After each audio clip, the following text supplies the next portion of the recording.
Hello everyone. आज हम एक बहुत इंपॉर्टेंट टॉपिक पर डिस्कस करने वाले हैं जिसका नाम है रिजर्वेशन पॉलिसी इन इंडिया। कहते हैं the debate on reservation generates more heat than light in India. Reservation system क्या है? तो ये एक अफर्मेटिव एक्शन का टूल है जो मार्जिनलाइज्ड कम्युनिटीज़ को अपलिफ्ट करने के लिए बनाया गया था, लेकिन इस पॉलिसी का एक्सटेंशन ओबीसीज तक और इसके लॉन्ग टर्म इम्पैक्ट काफ़ी कंट्रोवर्शियल है। आज के सेशन में हम लोग चार एस्पेक्ट्स कवर करेंगे। पहला है ओबीसी रिजर्वेशन की हिस्ट्री क्या है। सेकंड इज़ क्यों ओबीसी रिजर्वेशन से पॉलिटिक्स बन चुका है। थर्ड इज़ क्यों एससी एसटी का रिजर्वेशन पे पहला हक है और ओबीसी उनकी इक्विवेलेंट नहीं है। और फोर्थ है कैसे रिजर्वेशन पॉलिसी इंडिया की लॉन्ग टर्म ग्रोथ को इम्पैक्ट करेगी। तो लेट्स स्टार्ट। शुरुआत करते हैं ओबीसी रिजर्वेशन की हिस्ट्री से। तो सबसे पहले बात करते हैं कि कॉन्स्टिट्यूशन में क्या प्रोविजंस हैं। तो इंडियन कॉन्स्टिट्यूशन में आर्टिकल 15 क्लॉज 4 एंड 16 क्लॉज 4 में socially and educationally backward classes के लिए स्पेशल प्रोविजंस दिए गए हैं। ओके, तो बैकवर्ड क्लासेस हैं और बैकवर्ड क्लासेस का क्राइटेरिया क्या है? Socially and educationally. शुरुआत में डॉक्टर अंबेडकर ने इसे schedule caste and schedule tribe के लिए ही इंट्रोड्यूस किया गया था, एससी एंड एसटी के लिए। ओके, अब अगला इम्पॉर्टेंट स्टेप होता है 1953 में, जब काका कालेलकर नाम के अध्यक्षता में काका कालेलकर कमीशन या पहली बैकवर्ड क्लास कमीशन बनाई गई। इसने इंडिया में 2399 कास्ट को बैकवर्ड आइडेंटिफाई किया, लेकिन प्रॉपर क्राइटेरिया की कमी की वजह से इस रिपोर्ट को इम्प्लीमेंट नहीं किया गया। It was constituted during the time of Nehru. Time आगे बढ़ा, फिर जनता पार्टी के टाइम पे मंडल कमीशन 1979 में गठित की गई। मंडल कमीशन ने 3743 कास्ट को अदर बैकवर्ड कास्ट की संज्ञा दी और बोला कि ये भारत की लगभग 52% आबादी है। अब इसने बोला कि इनको 27% आरक्षण दिया जाए, है ना।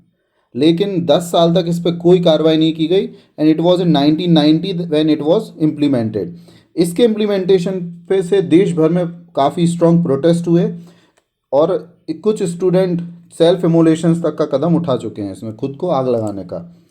अब इसको सुप्रीम कोर्ट में चैलेंज किया गया, जिसको बोला जाता है इंदिरा साहनी केस 1992 में, है ना। इंदिरा साहनी केस में सुप्रीम कोर्ट ने ओबीसी रिजर्वेशन को अप्रूव किया, लेकिन एक 50% का कैप लगा दिया और साथ ही साथ क्रीमी लेयर को एक्सक्लूड कर दिया गया, जिसका अभी 2023 में बोला जाए तो या 2024 में 8 लाख पर एनम का क्राइटेरिया है। करंट सिनारियो क्या है? तो सेंट्रल लेवल पे ओबीसीज को 27% रिजर्वेशन मिलता है, but some states like Tamil Nadu reservation is 69%। And as per NSSO report of 2018-19 OBC population is approximately 41% in India. Madhya Pradesh जैसे राज्यों में जहाँ पर एससी को रिजर्वेशन 16% है, एसटी को 21% है, तो ओबीसी को 50% की लिमिट को फॉलो करते हुए सिर्फ 14% रिजर्वेशन मिलता था। कमलनाथ सरकार ने इसको 2019 में बढ़ा के 27 कर दिया, मतलब 13% एक्स्ट्रा रिजर्वेशन दे दिया गया, 27 कर दिया गया। टोटल रिजर्वेशन 63% हो गया और ये हाई कोर्ट में इस पर रोक है, तो काफ़ी इशू चल रहे हैं अभी। अब आगे बढ़ें तो आप बात करते हैं कि ओबीसी रिजर्वेशन सिर्फ पॉलिटिक्स क्यों बन चुका है। तो पहली बात तो vote bank politics. OBC population लगभग 41% है, एनएसएसओ की रिपोर्ट 2018-19 के हिसाब से एक बड़ा इलेक्टोरल ग्रुप है, जिसे अट्रैक्ट करने के लिए पॉलिटिकल पार्टीज रिजर्वेशन के प्रोमिस करती हैं।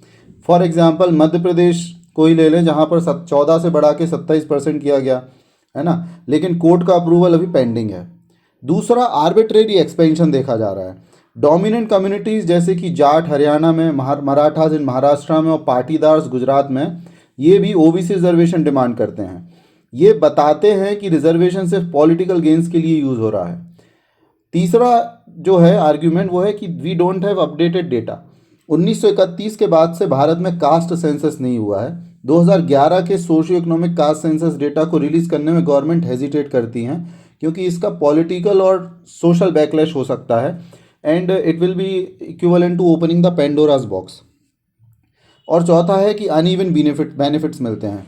क्रीमी लेयर जो कि 8 लाख की इनकम है के ज़्यादातर लोग बेनिफिट्स ले रहे हैं। एनएसएसओ डेटा के हिसाब से सिर्फ 23.5% रूरल और 35.4% urban OBCs have higher education.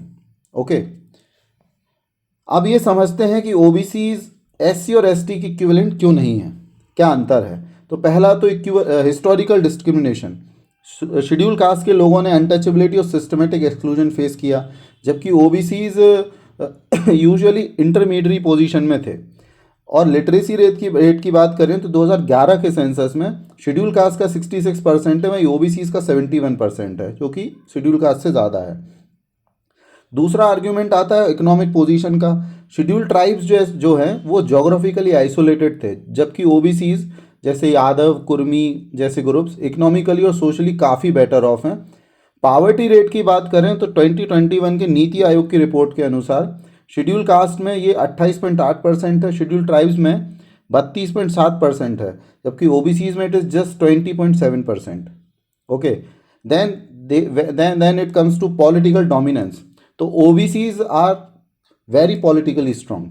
2019 Lok Sabha में 27% एमपीज आर ओबीसीज, जबकि शेड्यूल कास्ट और शेड्यूल ट्राइब के एमपीज रिजर्व कॉन्स्टिट्यूएंसीज पे डिपेंडेंट होते हैं। और कल्चरल मोबिलिटी भी एक बड़ा क्राइटेरिया है। ग्रीन रिवॉल्यूशन के बाद काफ़ी ओबीसीज मिडिल क्लास बन चुके हैं, जबकि शेड्यूल कास्ट और शेड्यूल ट्राइब्स में अभी भी मार्जिनलाइजेशन है। अब हम बात करें तो लॉन्ग टर्म इम्पैक्ट क्या होंगे इसके, तो पॉजिटिव इम्पैक्ट भी है इसके काफ़ी। जैसे SC ST higher education enrolment 2010 के 11% से बढ़ के 2020 में 21% हो चुका है, एज पर AISHE डेटा। वहीं रिप्रेजेंटेशन भी बेटर हुआ है, पब्लिक एडमिनिस्ट्रेशन में इंक्लूसिविटी बढ़ी है। ओके, लेकिन रिजर्वेशन पॉलिसी से नेगेटिव इम्पैक्ट्स भी काफ़ी देखे जा रहे हैं, जैसे कि मेरिटोक्रेसी का एरोजन हो रहा है। रिजर्वेशन मेरिट बेस्ड सिलेक्शन को अंडरमाइन करता है। जैसे 2023 में यूपीएससी का जनरल कैटेगरी का कट ऑफ 748 मार्क्स था, तो ओबीसी का 680 था। तो obviously if you are from general category and even scoring 740 marks you won't get selected. फिर ब्रेन ड्रेन की समस्या आ रही है, जैसे कि भारत के लोग दुनिया भर में इतना अच्छा करते हैं, in fact Indian community is one of the most prosperous community in USA, but India में क्यों नहीं कर पाते हैं, तो टैलेंटेड इंडिविजुअल्स अपॉर्चुनिटीज़ की कमी की वजह से माइग्रेट करते हैं। इंडिया OECD कंट्रीज़ के सेकेंड लार्जेस्ट इमिग्रेंट सोर्स है। अब रिजर्वेशन की वजह से कास्ट डिवीजन भी बढ़ रहे हैं। रिजर्वेशन कास्ट आइडेंटिटीज़ को रीइंफोर्स करता है, जो लॉन्ग टर्म यूनिटी के लिए हार्मफुल हैं। इकोनॉमिक इनएफिशिएंसी एक बड़ा आर्ग्यूमेंट है साथ में। जैसे इंडिया का अनएम्प्लॉयमेंट रेट 7.8% है 2024 में। ब्रॉडर इकोनॉमिक रिफॉर्म्स की ज़रूरत है, जो कोटास के फोकस की वजह से निगलेक्ट हो जाते हैं। और रिजर्वेशन जो है ये डिपेंडेंसी कल्चर को बढ़ा रहा है। कोटास पे ओवर रिलायंस, सेल्फ रिलायंस और स्किल एक्विजिशन के को डिस्करेज कर रहा है। तो कंक्लूजन में हम ये कह सकते हैं कि रिजर्वेशन ने हिस्टोरिकल इनजस्टिसेस को एड्रेस करने में मदद तो की है, लेकिन इसके लॉन्ग टर्म कंटिन्यूएशन बिना रिफॉर्म के प्रॉब्लमेटिक हो सकता है। तो फ्यूचर के लिए हमें 3 बातों पे ध्यान देना चाहिए। पहला, कास्ट बेस से शिफ्ट करके इकोनॉमिक क्राइटेरिया अडॉप्ट करना होगा, जो कि EWS में किया है, but it has many flaws. एक अपडेटेड कास्ट सेंसस कंडक्ट करना ज़रूरी है, जो कि leader of opposition Rahul Gandhi का मुद्दा भी है, बट ना सिर्फ इलेक्टोरल कैलकुलस के लिए नहीं, बट पॉलिसी रिफॉर्म्स के लिए। थर्ड इज स्किल डेवलपमेंट और यूनिवर्सल एजुकेशन को प्रमोट करना होगा। सोशल जस्टिस और मेरिटोक्रेसी के बीच एक बैलेंस स्ट्राइक करते हुए ही इंडिया एक इक्विटेबल और ग्लोबली कॉम्पिटेटिव नेशन बन सकता है। Thank you very much. Thank you.